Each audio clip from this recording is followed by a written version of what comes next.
Welcome back, welcome back. This is still Y in the morning, and today is WCW, which is the hashtag we are using.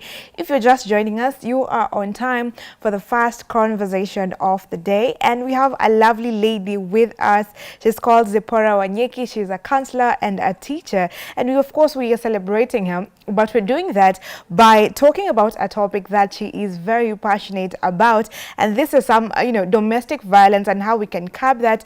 And particularly today we'll be talking about effects of domestic violence on children.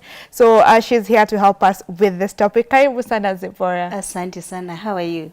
I'm good. I'm also fine. And you're not a first-time visitor. No, you're part of us. Yes. But now, everyone knows you. But feel free to introduce yourself again in case there's something I've not mentioned. Yeah, true. Thank you. As I said earlier on, my name is Zipporah Wanyeki. I'm a teacher. I'm a counselor.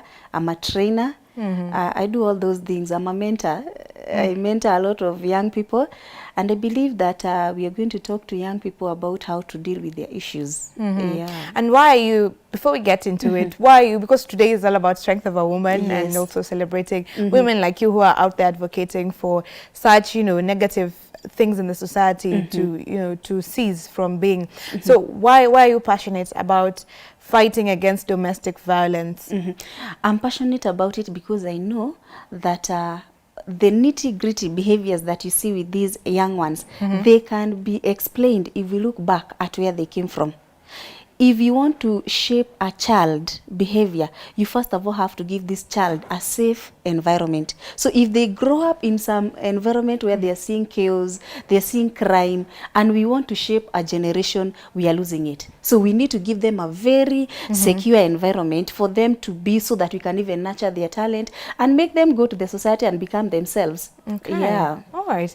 So let's talk about domestic violence. People have different understanding of it. So what is domestic violence? Stephanie, the easiest way to explain domestic violence, one that will be understood by anybody in the society, it is any form of violence or aggression for that matter that is subjected towards you within your family, within your circles, say a family member or someone who is close to you. That is basically what is domestic violence. Okay. Yeah, and when we talk about it, it can be in many forms, yeah? So domestic violence can be, it can take the form of maybe emotional, physical. So we are going to look at maybe the forms that are there so that somebody knows exactly what we are talking about. But it is anything that is against your wish, something that intimidates you. It doesn't even have to be physical. It can be emotional. It can be something else. So what are the forms of domestic violence? That we have, eh? Thank you. One common one that we know of is the physical one. Physical type of violence is whereby somebody comes and beats you up, a slap on your face.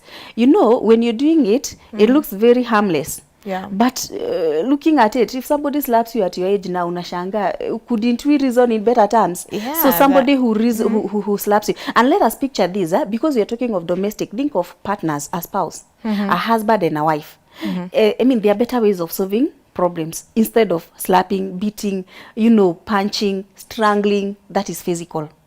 Other than that, and it is very bad because it has also even resorted to chopping of hands. The other day you saw it on media, a lady who waited in her marriage and her hands were chopped off. Yeah, others so will sad. chop even the private parts. It's chaotic. Other than physical, we can have now what you call the emotional violence. There's emotional violence. Oh yes, psychological one. How? Now this one will come in the form of insult. Somebody abuses you verbally, calling you all domestic and wild animals. I mean, it becomes very hurtful. Something body shaming, for example. You're too fat, you're too what? And maybe let's talk to Kenyans. There are things we can control and there are those that we cannot control. So don't insult, don't talk to somebody based on their body appearance. Some people are very sensitive, especially ladies.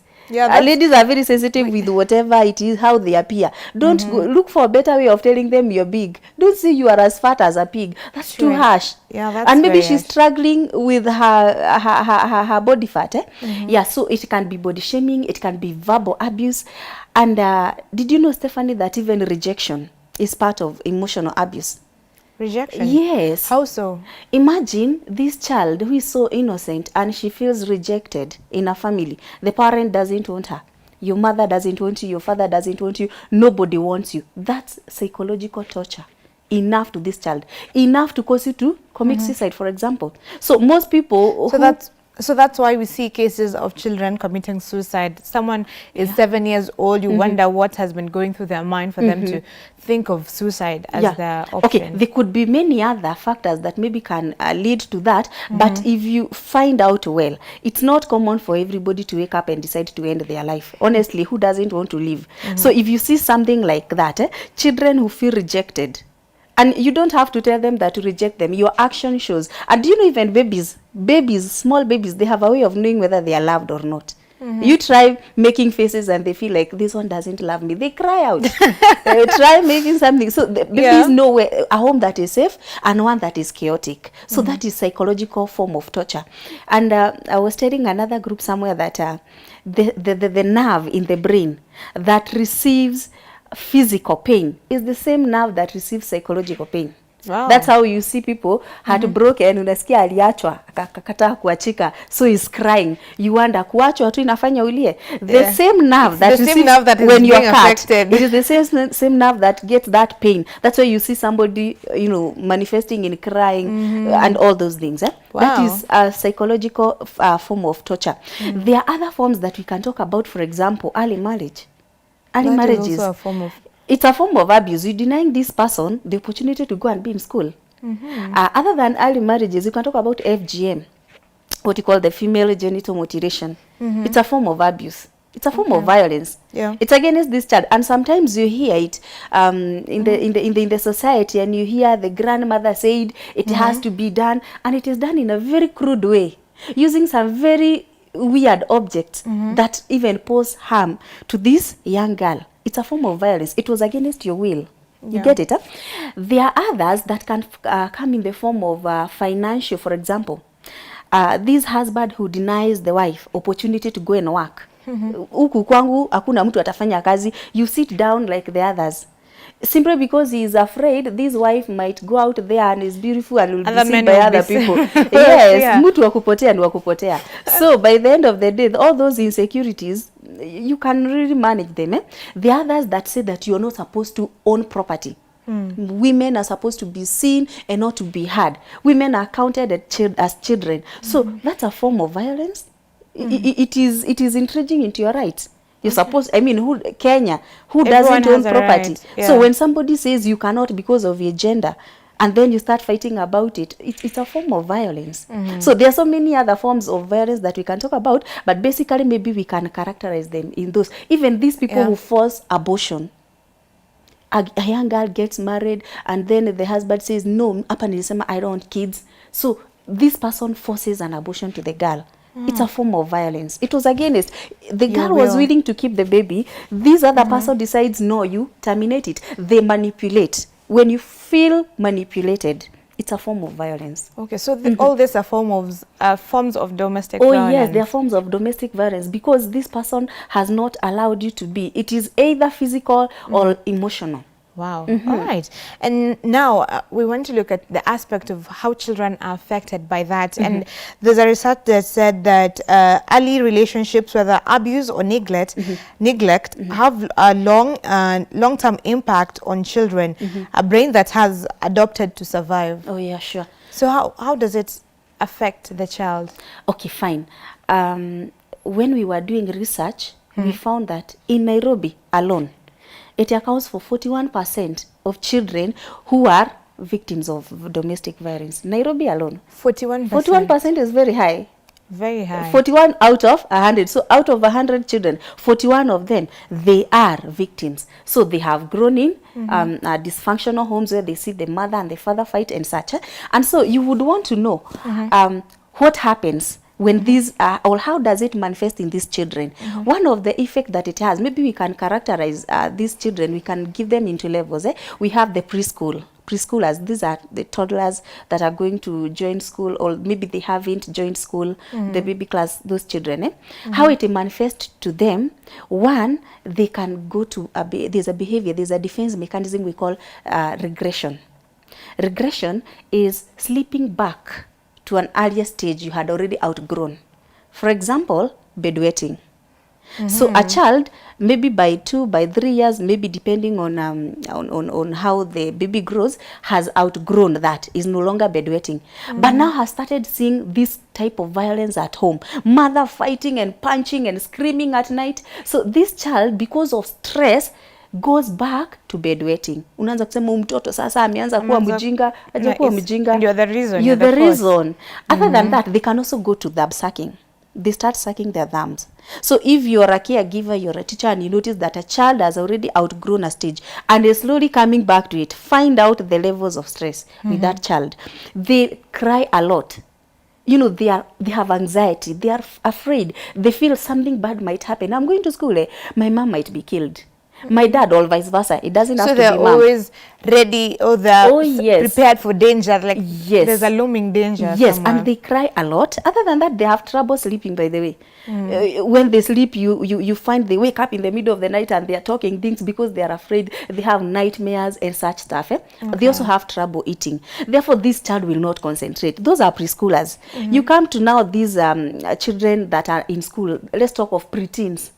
Preteens, it's a duration between 9 to 12 years. They are not yet teenagers. Yeah. They are preparing, but they have started showing signs of becoming teenagers, 9 to 12. You notice the preteens, they blame themselves for it. I think I'm the reason my parents are fighting. So what do? They start saying something like, I'll quit this home and I'll go and I'll never come back. So as a teacher, if you hear that kind of a statement, you're supposed to know, nyumbani sio kuzuri. They should address their issues at home because they take the blame. And when we were teaching people about laws, I told people that this age group, they always feel like they're the reason why their mom or their dad died. They blame everything on themselves. Why? If only Is it a stage? Yeah, it's a stage. If only I was a good child, my mother would not have died. My father would not have died. They feel like they were the cause of that death. If not well monitored, you can go to depression and all the way such things. So these children have trouble concentrating in class. They will not. Why? They are disturbed. They have trouble forming relationships. Okay. Yeah, because these children, they have seen struggles at home. So they are building something you're building. I always say that children, it's like the formative years of a child is like wet cement. Now, whatever you place on it will last forever. Yeah, it is stick. That is what we are told. And you notice that between around 7 years to 12 years, they listen a lot, observe a lot, but they are quiet. You might be tempted to think that this child ameketi tu hapo hakuna kitu anafanya. They are recording. Their brain is recording. When ngoja afike 13 years, they start acting out. Wow. Okay. They act out what they have been recording previous years. So what has this child been recording? Violence.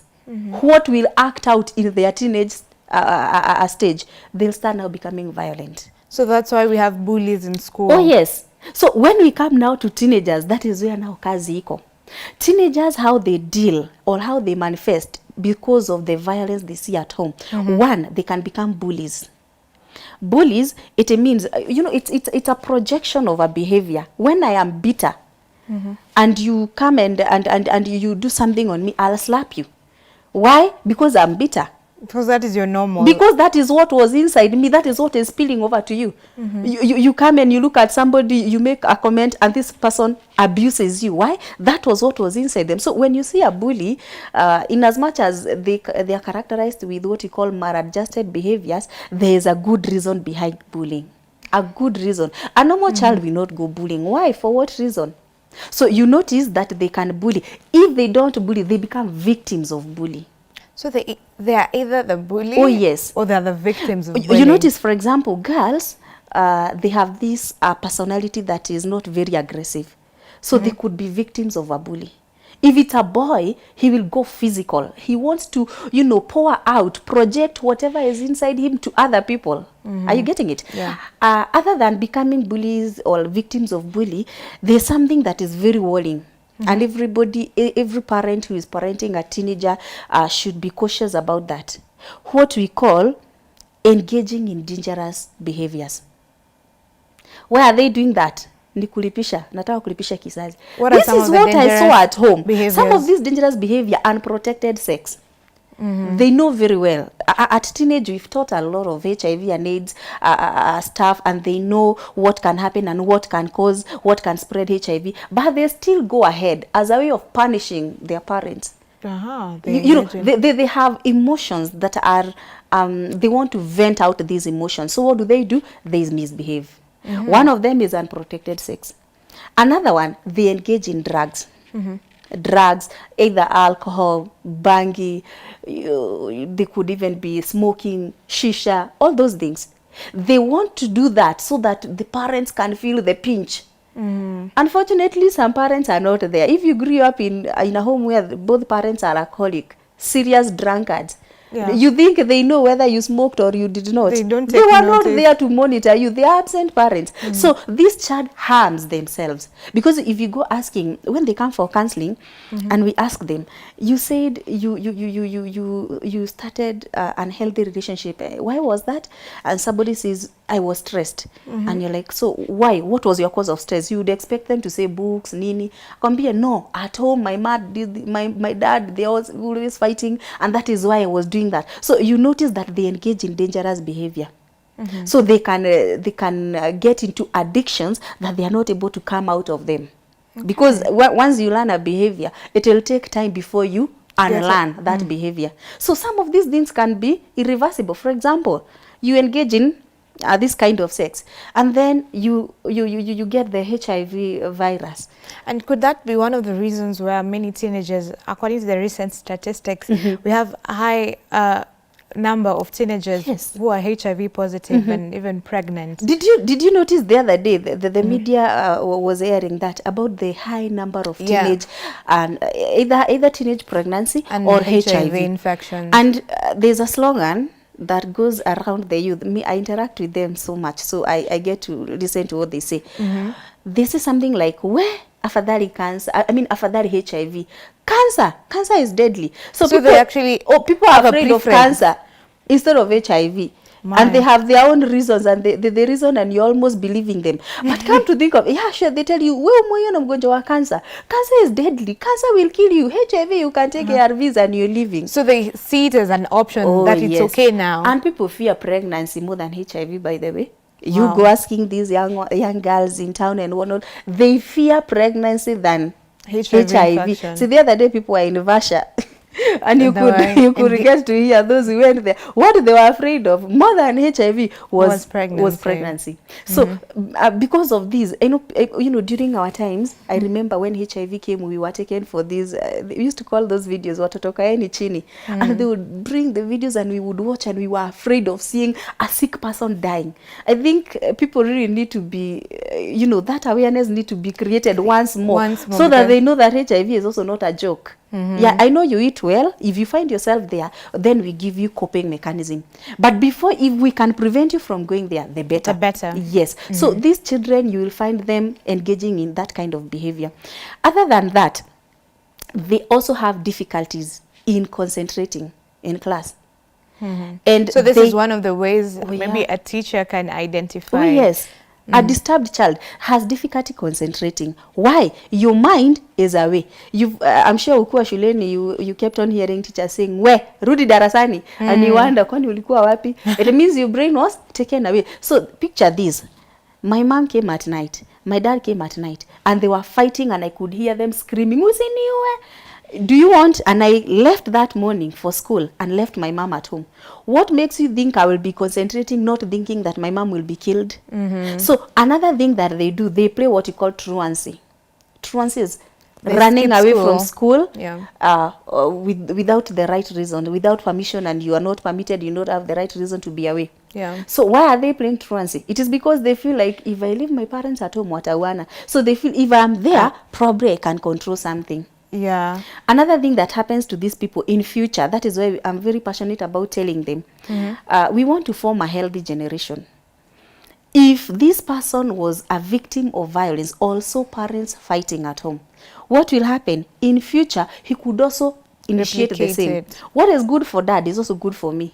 So dad was fighting mom, I am a boy, I marry, I'll also fight my wife. So you feel like this is my mentor. If my mentor smokes, I smoke. If my mentor battles wives, I also battle mine, because you feel like this is the right thing. So you may never end that cycle if it starts with people, because it's something that they saw it happening and they also want to continue with it. If it's a girl, she might also become a victim of domestic violence Because in her marriage. she saw her She saw mom her being mom. beaten, so it's okay for her to And be she beaten thought too. like it's normal to be beaten. It's normal to experience this kind of violence. So she might stomach too much. She doesn't know that she has her own rights. So she might also go there and become a victim. And I have never known, maybe I'm doing research, why. I'm sure you've heard of people we call narcissists, people who control and manipulate others. Yeah. I have never known why, if you grew up in a narcissistic home, you are likely to get married off to a narcissist. I've never known why. Is it because like attracts like, I think- ama you are looking for solace, then you find yourself again in the same place? I have never known. Maybe we need to do research about Yes, that. we will do research, and when you get it, please come back and tell us. I will, definitely. Yeah. So now, and what about mental health issues? You know, children who have experienced this, are they at a higher risk of experiencing mental health issues when they grow up? Yeah, true. They are. And one of them is what we call depression. And when we are explaining depression, we say that extreme stress leads to depression. So depression is a state of hopelessness, because you have tried to be strong for too long, but now you've become hopeless. So that person is depressed. You feel empty from inside. So this child has grown seeing violence and feels like life is worthless. Ninasoma ili nipate job, niolewe na mtu kama huyu, niendelee na maisha kama haya. I don't want it. So these children, they are mentally disturbed a lot. So they'll have a lot of stress, they'll have depression and all those other. For example, they are likely to suffer from what we call a phobia. Yeah, And fear of- anxiety. They suffer from anxiety disorders. I'm sure you have heard what we call PTSD, post-traumatic stress disorder. So they also have PTSD. Yes, they're children. likely to have one. For example, if you are at a mall and then there was explosion, you will be afraid of going back to the mall again, isn't it? Now, if you are in an accident and maybe you are saved, you will fear maybe using Traveling cars. with a car, Yes. yeah. Now, if you are in a kind of a home where there was chaos, you will be afraid to get married or to marry, and even to find yourself in such kind of a home. So these people, you hear them getting panic attacks, and you wonder, sasa hii imemtoka wapi? They form because of such. All right. Before we get to how we can help them, so we mentioned about preschoolers, preteens, Yeah. and teenagers. But what about infants? Do they also take this in once they're small? Maybe a baby 3 months old. Are they also affected? Yes. Leave alone infants. Let's talk about fetus, the ones that are in the womb. Oh, okay. Oh yes, the first thing when a woman conceives, the first thing to form is the heart, isn't it? The heart forms, and then these are the organs of the body forms. The brain is the last one to mature, towards the lungs, towards the 9th month. If something happens, because as at around 5, 6, 7 months, if you're speaking to this baby inside the womb, the baby hears. We even told that they see light. Wow. Inside there. So if you're speaking to this baby, they hear. So they know that the mother today is happy. If the mother is sad, they also know the So mother the is people, sad. you know, What about if the mother is screaming? They know that there's They know ni kubaya. trouble. They know it's bad. So when you are experiencing chaos from outside here, and let's talk to people and tell them the dangers of that. When a mother is pregnant, is expectant, she needs total peace, because that is the time you're forming the character and the personality and everything of this baby. Even the personality. Everything about this baby, everything about you unakuja umeibeba. It can be shaped by environment, but the Yeah. total you come with it. You come packaged. Okay. All right. So you realize that if you tamper with this mother, if there are things we used to call teratogens. Teratogens are those things that can affect the mother, so that you don't get a healthy baby. Depending on when the teratogen happened, it will depend with what deformity you get. Maybe it happened when your eyes are being formed, so you born blind. Your ears, so you born without hearing, so whatever. So maternal stress is one of the teratogens we are talking about. A mother being stressed. Okay, malnutrition, among so many others. So if you are stressing this mother when a certain the baby was being formed, chances of this baby being born with some issues, Abnormality yeah, or are something. very high. So these children in the womb, they can be affected by stress. And now when they are born, I've just told you, babies know how to look at you and know this is a happy face, this This is a is a sad sad face, face, this is a this is a dangerous face. And they look at you and they cry. Yeah, and they feel, you know, they are human beings and the brain is fully operational. So they have a feeling, it's only that they are limited in movement, but they have a feeling of being insecure and being okay. So Okay. if they grow up in chaotic homes, if you try banging the door or dropping something, see the baby? Yeah. Oh yeah, you see them wameshtuka. Why? It's because they know this is a flight movement. Ni kutoroka. That is what happens. All right. So they're also affected. Oh yeah, now, they are. Now, how can we help, you know, the society, even the teachers, the caregivers, these children that have been in homes where they've experienced domestic violence? Thank you. There are many ways that we can help them. One of them being reassuring them. If this child, you see, huwa tunasema maji yakimwagika hayazoleki. Yeah. So if something has happened and they find themselves with a lot of panic, anxiety, and all those fears, you reassure them that all is well. When they come for counseling, we try to tell them separate issues. Those are mom and dad issues. You have your own life to live. So let them not start taking side, oh, mimi tunachapa baba, ama mimi tunachapa mama, or something like that. Let them be individualized. So other than reassuring them, there's something we call a support system. You can get support system. And by support system, talk to counselor, talk to therapist. They'll take you through. They'll be able to tell you now, this is not a healthy relationship, because I've come to realize most people do not draw a line, a clear boundary between a healthy relationship and a toxic one.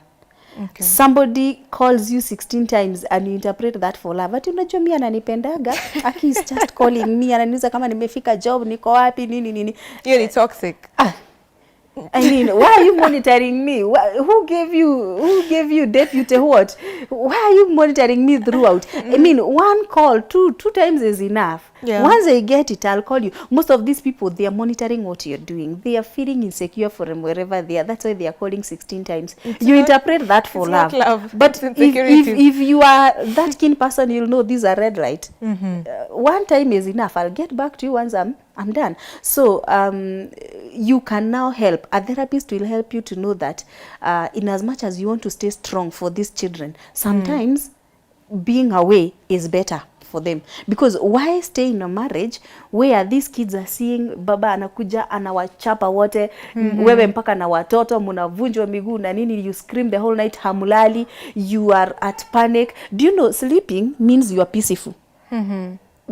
For you to get enough sleep, you must be peaceful. You have peace. If you have something disturbing you, Stephanie, usingizi na wewe mtatorokana hivi. So you notice that these children cannot sleep, they cannot develop, they cannot do what. Why be strong for them and you're injuring them?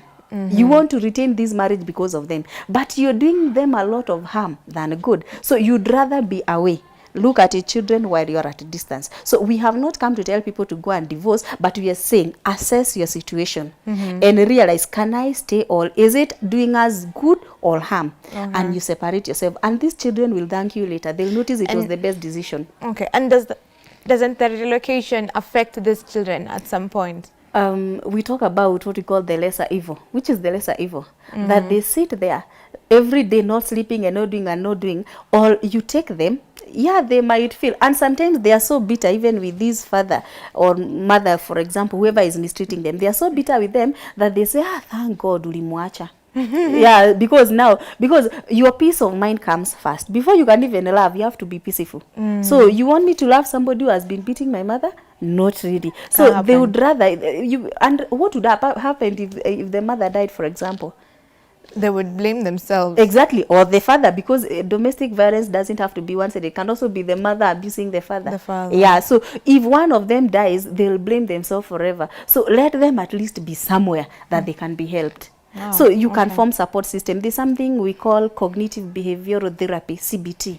Now this is a talk therapy. If you visit a counselor or a therapist, they'll take you through that. They're able to assess your negative emotions, your positive emotions, and the way the damage these domestic violence has had on you. and they tell you the way forward. You are able to pave a way forward. Okay. And how do we help them build relationships? Because now you've said they have trouble forming relationships and even trusting people.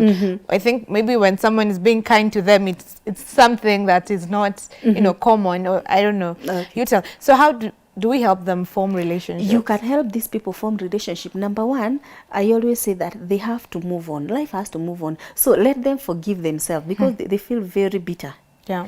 After they forgive themselves, let them forgive their parents. And then let them, you know, when you want to, you model good behavior when you want somebody to be well behaved. So let them now know that in society, it's only these ones who are fighting. Not everybody is fighting. So give them or expose them to positive role models. It can be in church, it can be in a school setup, or everywhere else. So when you expose them to positive role models, they'll notice, kumbe sio kila mtu huwa hivyo, so kumbe I can have, so when they get their esteem back, they can form relationship. People are not able to nurture their relationship because of their self-esteem. So either they have a bruised ego, either they have a bloated ego. It can be either way. A bloated ego will not nurture friendship. A bruised one will equally not nurture friendship. So if they can have a balanced self-esteem, that they know, I know these ones did this, but I can.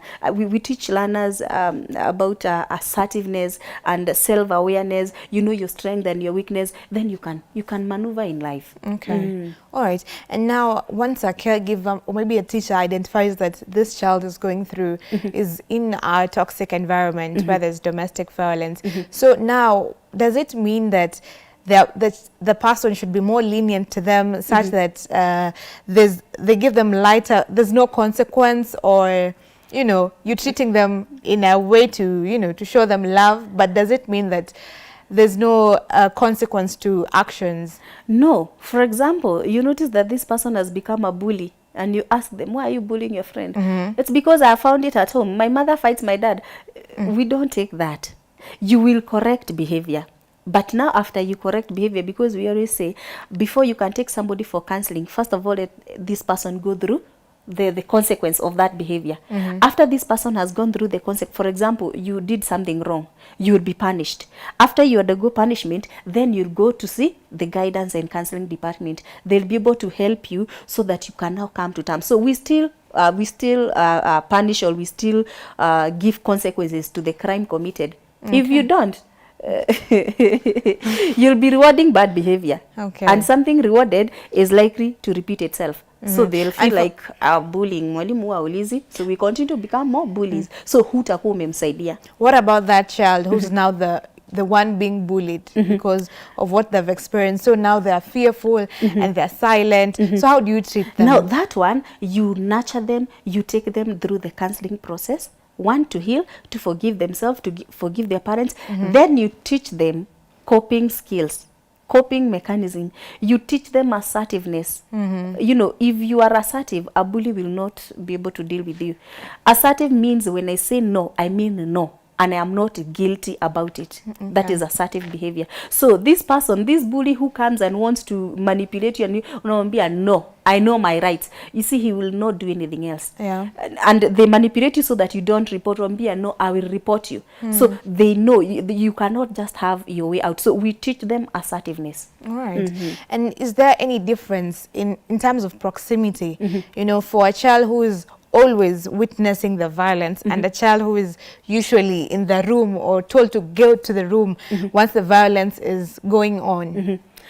There is not much difference, because I told you the nerve that receives pain is the same, physical or emotional. Now, I think it is more torturing. This one who is within the vicinity might come out bruised and injured because somehow you're trying to separate. So it is very stressful and very traumatic. But picture now this other person who was locked in their bedroom, but is hearing the mother says, "Usiniwe," screaming out. You are more stressed while you are there. You have more torture. You have more torture when you're there. You are not sure what to do, and you feel locked up. So not much that you can do. So it is doing them a lot of damage in terms of their self-esteem, in terms of their personality, in terms of everything.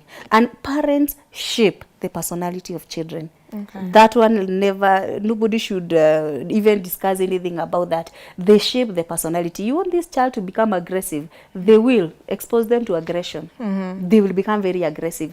I didn't tell you that these teenagers who have found themselves in this kind of domestic violence relationship, they are not empathetic.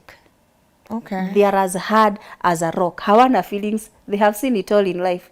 Ni nini ingine unaweza mtishia? I've seen somebody holding a knife. I've seen a gun. I've had gunshots in my neighborhood. In what they have seen, so Nothing scares them. They are, and these are the people you could find that even in future, kuua is not an issue.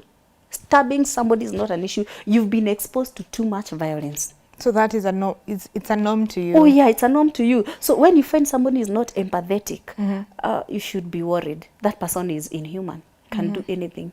So it is as a result of domestic violence at home. Okay. And we've spoken mostly about the physical violence and how it affects the children. Yes. What about these other forms of violence, the abusive violence, the financial violence? How does it affect the children? It equally affects. Okay, the physical ones affect them because now it's what they are seeing.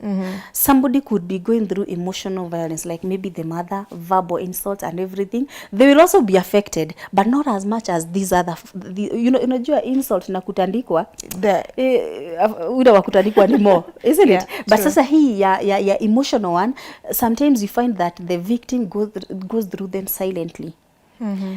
You are told to terminate a baby, so maybe the society is not even aware that is happening. So it is more. But once the mother is sharing this, all the children are seeing the mother being abused and what, they can also pick something from it. I told you what is good for dad is also good for me. So they could also pick like, okay, women are supposed to be insulted. So they'll pick some insult. Unasikia mtoto ameitana jina and you wonder, at your age unatoa wapi? Had that at home. So what they had is actually what they are repeating. So it also affects. It affects children. And is there a role that the society, is to play in ensuring that these children are shielded from this situation? Maybe, they're already in that family and you can't force the parents to divorce at this point. So is there a role that society can play? Yeah. Number one, we talk of, there's what we call agents of socialization. One of them is school. As a school, is there enough personnel in the guidance and counseling department? Is there a counseling department that can handle these children? Because if you empower them from school, they can handle their issues at home. Other than school, the church. Because this 80% of Kenyans are Christian. Yeah, so ukisikia kuna wizi, usianze kuuliza sasa is it 20% who don't go to church? They are still within the Christianity setup. So these 80% that are Christian, we assume that they fight at home and they also go to church. In church, preach to them. In as much as you tell them there is heaven, let them know that we're supposed to create that heaven here on earth. So you teach them the effects of battling, effects of domestic violence and everything at church setup. We also talk about now the society. There is law. Nyumba Kumi, the chief and everyone. Today, I think when people having issues about parenting and what, wanakimishana kwa chief, isn't it? So the chief can come in handy through the Nyumba Kumi and they know that our watoto, they are suffering because the parents are fighting. And most people who fight, unakuta, maybe they even under the influence of drugs. The alcoholic, so the mother fights, the father fights, they break things and everything. So the chief and the society, the law can come in and see how to rescue those children. And maybe rehabilitate the parents if it need be. Okay, finally, as we come to an end of this conversation, my co-host had asked a question earlier. Are there communities or ethnic groups that are more prone to domestic violence than others? Yeah, sure. It's only that time did not allow us to go through now what we call gender-based violence so that we can ask what causes that. There are things we call gender stereotypes. Some issues you must have heard some people say men are better drivers than women. It's a stereotype. It's not true. It's something, it's a rumor that as long as that is neither here nor there. We have women drivers who are very good, isn't it? Now we have stereotypes, and you find that some stereotypes will want the woman to be inferior, the woman to be at home, and what. So you find that there are cultures that have elevated the man to be the king up there and the woman to be down there. So the woman is there to be heard and not to be seen. So if such a woman tries to fight for her right or to communicate to be heard, they are intimidated and put down. So there are cultures that you'll find that domestic violence is higher than others. Talk about financially. People who are financially empowered and people who are not financially empowered, these people who are battling poverty are likely to fight more. Okay. How do you fight when you have money? And even when you have money and you're fighting, your fight is on another level. Maybe ni kwa mtandao. But these ones, they are physical. Physical. You punch, you do what you call on the insults that you know in this world. So in terms of financial capability, you find that there are some regions that are disadvantaged. There are some families that are disadvantaged. They are fighting because of some issues. Because they are fighting, maybe they are poor. They didn't get quality education. They didn't get to know much about family planning. So they have 10 children. They don't have enough food to feed them. How do you think that home will look like? Very chaotic. Very chaotic. Very chaotic. The rate of crime will be very high. You're struggling to survive. So you expect some regions to have that kind of the rate to be higher than these others. Talk of even people who know God, people who don't know God. So a place where people are more into drugs, for example, alcoholism, the wife drinks, the husband drinks, and this is not the common social drink that we know of. Alcohol, when taken in small amount, is a stimulant drug. When taken in huge amounts, it becomes depressant. So I'm talking of these people wale wanakunywa wanalala kwa mtaro. Now these people who are into that kind of alcoholism, they will fight a lot. Wanapigana na chupa and everything. But sober people who are now not into drugs, they are sober. So there are areas that you expect this violence to be higher as compared to others based on some factors. All right. Thank you very much, Deborah, for this. Sana. It's been an incredible discussion. Always a pleasure having you. So now tell people where they can find you. This is your camera and your final word as we close. All right. Thank you so much. My final word is to say this. We want to bring up a generation. And I always say that things don't go wrong. They start wrong. So if you want to nurture your child, start it early enough so that you'll be able to help them. So you can find me for more content on FB, Facebook, that is Zippy Wanyeki. You can follow me on YouTube. My YouTube channel is Zipporah Wanyeki. On Instagram, you can find me at Wanyeki1Zipporah. And be blessed. Thank you very much. Karibu sana. That has been Zipporah Wanyeki, a counselor and a teacher and a trainer, talking to us about effects of domestic violence on children, and she's an advocate for mental health, for peaceful living, and of course talking against domestic violence is what she came to do today, and we celebrate her and other women who are doing such incredible things in our society. So now we're going to take a short break and then we'll be back with Valentine for WCW. Don't go too far.